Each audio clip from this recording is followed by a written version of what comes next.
Allahu Akbar, Allahu Akbar, Allahu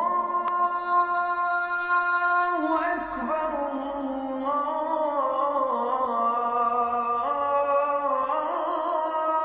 Allahu Akbar. Assalamu alaikum wa rahmatullahi wa barakatuhu. The Kitty Genovese case of 1964 has been one that has aroused a lot of interest amongst psychologists trying to understand what are the factors that influence those who are bystanders, or those who see a crime taking place, see an injustice taking place, but fail to do anything to assist the victim of that crime. In the tragic example of Kitty Genovese, here we had a woman who one night in 1964 in New York was walking home and was followed by an individual who was bent on causing harm to that woman, and later on his rationale was, I simply wanted to know what it felt like to kill a woman. He chased her, he followed her the first time, and then there was the woman tried to alert people, and one individual opened his window and said, "Leave that woman alone."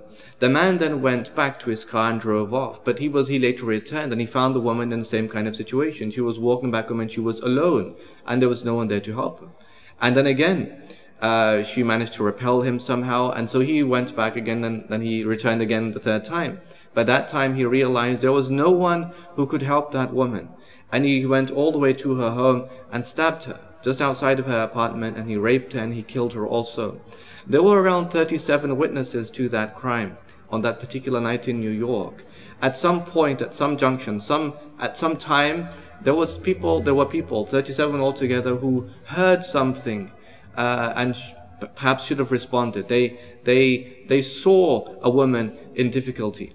They heard her cries, but they didn't do anything to assist her physically or anything to alert the authorities so that they could come and assist her.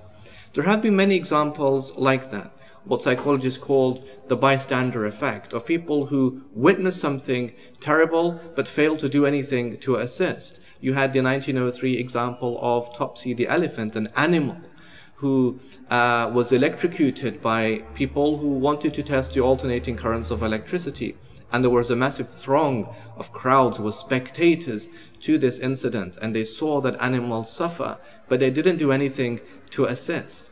Or you have the famous 1993 Kevin Carter photograph of, and it's so iconic of course, that Sudanese tiny child on the floor, and a vulture has perched next to it.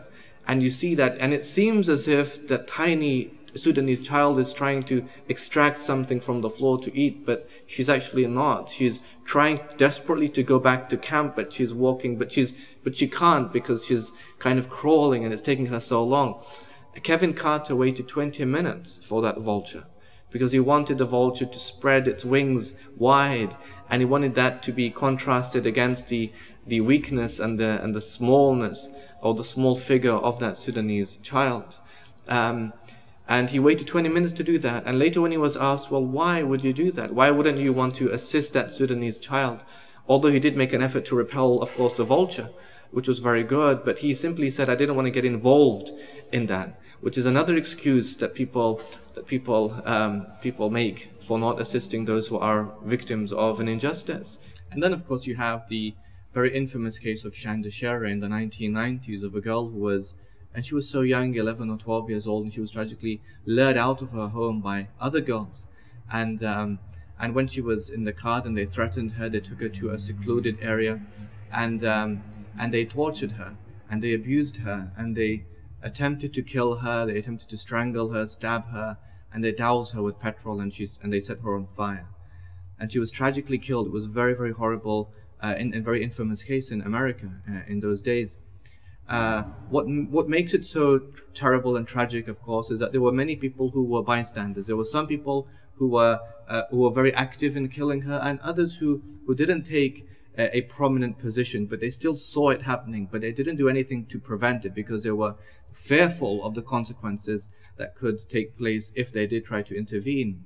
And then when they informed others after the incident about what they had just done, those other people didn't inform the authorities, and it kind of went on until there were many a bystander to this incident. There are many reasons why people fail to respond or fail to act. One, of course, is a factor of fear, which is a human emotion or human trait of people who don't want to get involved because they fear the consequences. Or they have this idea of diffusion of responsibility. They think, well, perhaps other people should assist and I wouldn't need to assist because other people can do that. Particularly when there are so many others, like if you saw a person lying in the streets and that person is in some kind of a plight, would you help him or her or not? You might think to yourself, well, there are so many hundreds of people who are not doing anything, so you feel less responsible. By their apathy and by their passivity, you think, well, it couldn't be that important if I didn't help them. Or you might have what the psychologists call audience inhibition, which you might feel embarrassed if you try to assist. You might not know how to help or how to assist another person during his or her difficulty.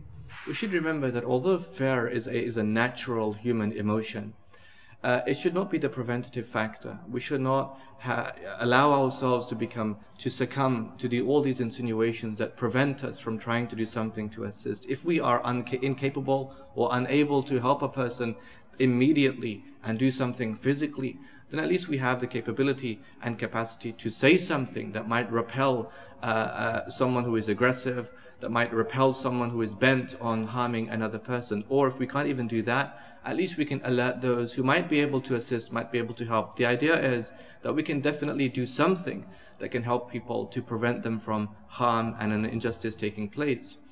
The Prophet Muhammad, peace be upon him, taught us that. He taught us in the specific hadith, "Man ra'a minkum munkaran," whoever amongst you sees an evil, let him change it with his hand. And if he's unable to do so, then let him change it with his tongue. And if he can't even do that, then let him hate it within his heart. And that is the lowest level of faith. But the idea is still that there are capabilities that we have, human capability, we have strengths, we have abilities in speaking and trying to prevent an evil taking place. The Prophet reminded us that كُلُّكُمْ رَاءٍ وَمَسْئُولٌ عَنْ رَعِيَّتِهِ, all of you are shepherds.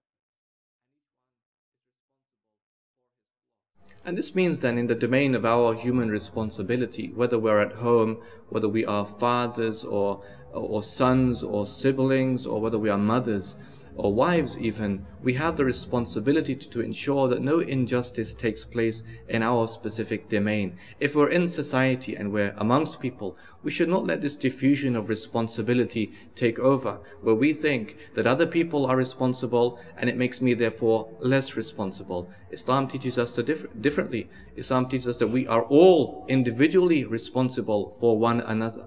And nor should we allow ourselves to have this audience inhibition, where we think, if I was to help another person in his difficulty, I might not know what to do. There are many insinuations and many whisperings that might prevent us from doing something, but these are all insinuations, right? In essence, we know within ourselves that there are many things that we can do. So the next time we see a person in difficulty, in the streets, lying in the streets, we should take it upon ourselves to want to help that person. If it simply means asking them, are you okay? Do you need any help? Is there anything I can do to help you? Or calling or alerting the authorities or the ambulance or the police, just to make sure that this person is not troubled or is not harmed. If we see an injustice taking place, we have the human responsibility to assist a person. And it could be something that is very small. The Prophet Muhammad, peace be upon him, was known to help people even in the small troubles that they encounter.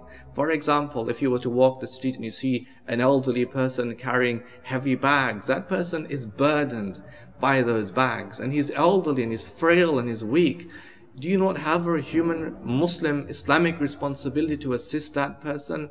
Islam teaches you, yes you do, that you would approach that person and you would ask them, would you like me to carry those bags for you? Because in some respects it is an injustice, because that person's being troubled, is burdened by those bags, and you have the responsibility to assist and to do something. May Allah never make us bystanders, those who witness an oppression and injustice, something that is wrong, out of place, and we simply become passive and apathetic, and we simply look at it, but we don't do anything to respond. Whether that injustice is a big one or if it's a small one, may Allah make us of those who are active and do things to help other people in their difficulties.